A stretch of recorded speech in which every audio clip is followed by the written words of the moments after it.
দেখুন, আমিও মহারাজের ওই বাড়িটা দেখেছি। আর উনি আমাদের যে মুখ্যমন্ত্রীর যে আহ, জনতার দরবারেও গিয়েছেন নাকি এই বিষয় নিয়ে। আপনারা জানেন যে আমার পা ভেঙে যাওয়ার জন্য আমি 1 মাসেরও অধিক, আজকের এই 1-1.5 মাস হতে যাচ্ছে, আমি বিধানসভায় যেতে পারিনি। এবং উনি আমাকে ফোন করেছিলেন একদিন যে আমাদের ঘর ভাড়াটা মেটান, 2 মাসের ঘর ভাড়া। এবার ওনাকে আমি বললাম যে আমি ঘর ভাড়াটা আপনাকে যত সম্ভব আমি দেওয়ার চেষ্টা করছি। আর আমি তো এখনো তো বিধানসভায় কাগজপত্র জমা দিতে পারিনি, অতএব আমার মায়নাটা এখনো ঢোকেনি। ঢুকলে আমি দিয়ে দেবো, আপনার খুব তাড়াতাড়ি, আপনার চিন্তা নেই। আমরা তো ছেড়ে পালিয়ে যাচ্ছি না। কিন্তু উনি যে কথাটা বলছেন যে ওনাকে নাকি 1.5 কোটি টাকার বিষয়, একটা ঘরটার বিষয় তুলছে, যে উনি আমাকে প্রপোজালটা দিয়েছিলেন যে 1.5 কোটি টাকায় আমার বাড়িটা কিনে নাও। আমি খাই লোকের বাড়ি পরিচালিকার কাজ করে। সেইখান থেকে আমাদের এখন বর্তমান মুখ্যমন্ত্রী আমাকে আজকে পার্টিতে নিয়ে এসে আজকে একটা আন্দোলন থেকে তুলে এনে আমাকে একটা জায়গা করে দিয়েছেন। আমি 1.5 কোটি টাকা কোথা থেকে জোগাড় করবো যে ওই বাড়ি আমি নেবো? আমি কুঁজো আমি আমি কুঁজোয় আমি চিত হয়ে শোয়ার শখ আমার নেই। আর একজন মহারাজ হয়ে এরকম ধরনের কথা বলছেন।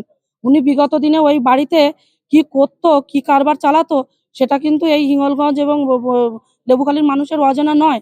অতএব এই বাড়িতে আমরা আছি এবং সুস্থভাবে ভদ্রতার সাথে আছি। আর আমরা পালিয়ে যাবার লোক নই, আমার বাড়ি এখানে। অতএব ওনার যে টাকাটা, ওটা 50,000 টাকা দিয়ে দেওয়াও হয়ে গেছে।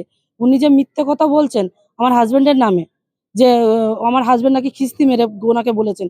কিন্তু আমি কখনোই বিশ্বাস করি না যে ওনার সাথে খিস্তি মেরেছেন। কিন্তু উনি আমাকে ফোন করেছিলেন, আমাকে অপমানজনক কথা বলেছিলেন। আমার কাছে সে রেকর্ডিং আছে। আমি তখন বিডিও অফিসে আছি, ফোন আমার বাড়িতে। আপনি যদি আমার সাথে আমার ওখানে যান অফিসে, আমি অবশ্যই আপনাকে রেকর্ডিংটা দিয়ে সাহায্য করতে পারি। যে একজন মহারাজ, ওনাকে আমি যথেষ্ট সম্মান করতাম। কিন্তু ওনার এই আজকের এই ব্যবহারটা দেখে আর সম্মান করা যায় না।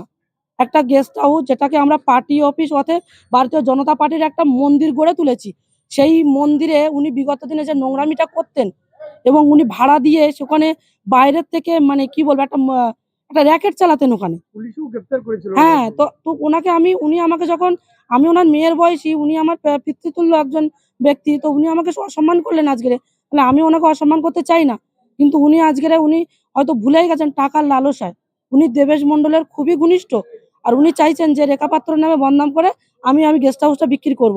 গেস্ট হাউস কেউই নেবে না, কেননা সবাই জানে যে ওখানে কি হতো। আর মহারাজ ওটাকে বৃদ্ধাশ্রম করবে বলে ওই জায়গাটা, ওই গেস্ট হাউসটা বানায় এবং ওই জায়গাটা মানুষের কাছ থেকে সই নিয়ে উনি ওই জায়গাটায় ওই ঘরটা বানায়।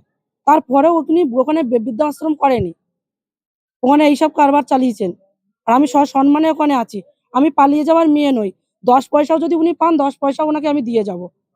আজকে উনি মুখ্যমন্ত্রীর কাছে গেছে, অর্থাৎ ভারতীয় জনতা পার্টিকে অসম্মান করেছেন, আমাকে অসম্মান করেননি উনি।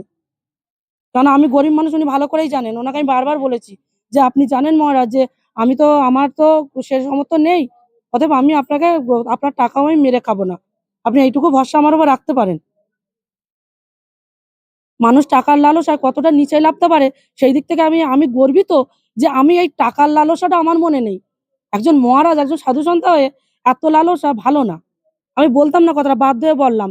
যদি আমার ভুল হয় সবাই আমাকে ক্ষমা করবেন। আপনি দখল করে রেখেছেন বলছেন। কোনো দখলদারি নয়। 1 বছরের এগ্রিমেন্ট করা আছে। 1 বছর পরে ওনার গেস্ট হাউস আমরা ছেড়ে দেবো।